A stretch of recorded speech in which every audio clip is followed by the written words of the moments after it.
ഇപ്പൊ നൈറ്റ് ലൈഫിനെ സംബന്ധിച്ച് അത് അതിൻ്റെതായിട്ടുള്ള സംവിധാനത്തിൽ പോകുന്നതിന് തിരക്കിടുന്നില്ല. നമ്മൾ കഴിഞ്ഞ 10 വർഷത്തിന്റെ ഉള്ളിൽ കൊച്ചി നഗരത്തെ ഒന്ന് നോക്കി കണ്ടാൽ ഇവിടെ ഉണ്ടായിട്ടുള്ള മാറ്റങ്ങൾ, ഈ നൈറ്റ് ലൈഫിന്റെയും ഈ ആവിഷ്കാര സ്വാതന്ത്ര്യത്തിന്റെ പേരിൽ ഇന്ന് നടക്കുന്ന സംഭവവികാസങ്ങൾ, 2 ദിവസം മുമ്പുള്ള ഇന്നലെ തുടങ്ങിയുള്ള മാധ്യമങ്ങൾ നമ്മൾ ശ്രദ്ധിച്ചാൽ UC കോളേജിന് മുമ്പിൽ എന്താ നടന്നത്? ഇത് നൈറ്റ് ലൈഫിന്റെ ഭാഗമാണോ? ഇവിടെ ഈ ആലിൻചോട്ടിൽ എന്താ നടന്നത്? വാർത്ത വരുന്നു, നൈറ്റ് ലൈഫിന്റെ ഭാഗമാണോ?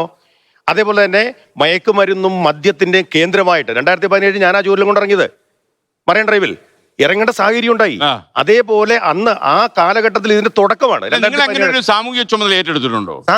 സാമൂഹിക ചുമതല എന്നല്ല, നമ്മൾക്കൊരു ധാർമ്മികതയുണ്ട്. ഞാനൊരു പാർട്ടിയുടെ, ശിവസേന എന്ന രാഷ്ട്രീയ പാർട്ടിയുടെ ഒരു ലീഡർ എന്ന രീതിയിൽ സമൂഹത്തോട് എനിക്ക് കമ്മിറ്റ്മെന്റ് ഉണ്ട്, രാജ്യത്തോട് കമ്മിറ്റ്മെന്റ് ഉണ്ട്, രാജ്യത്തിന്റെ സംസ്കാരത്തോട് കമ്മിറ്റ്മെന്റ് ഉണ്ട്, കുടുംബങ്ങളോട് കമ്മിറ്റ്മെന്റ് ഉണ്ട്.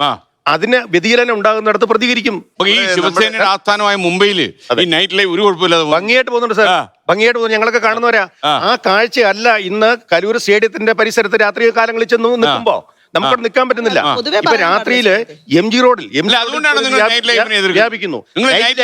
നൈറ്റ് ലൈഫിനെ എതിർക്കുന്നില്ല. നൈറ്റ് ലൈഫ് അത് പോകേണ്ട സുരക്ഷിതവും സിസ്റ്റവും വേണം. അവിടെ കഞ്ചാവ് അടിച്ചും മയക്കുമരുന്ന് കച്ചവടവും ഒക്കെ ആയിട്ട് നടക്കുന്ന ഒരു സിറ്റുവേഷൻ മാറണമെന്നാ പറഞ്ഞത്.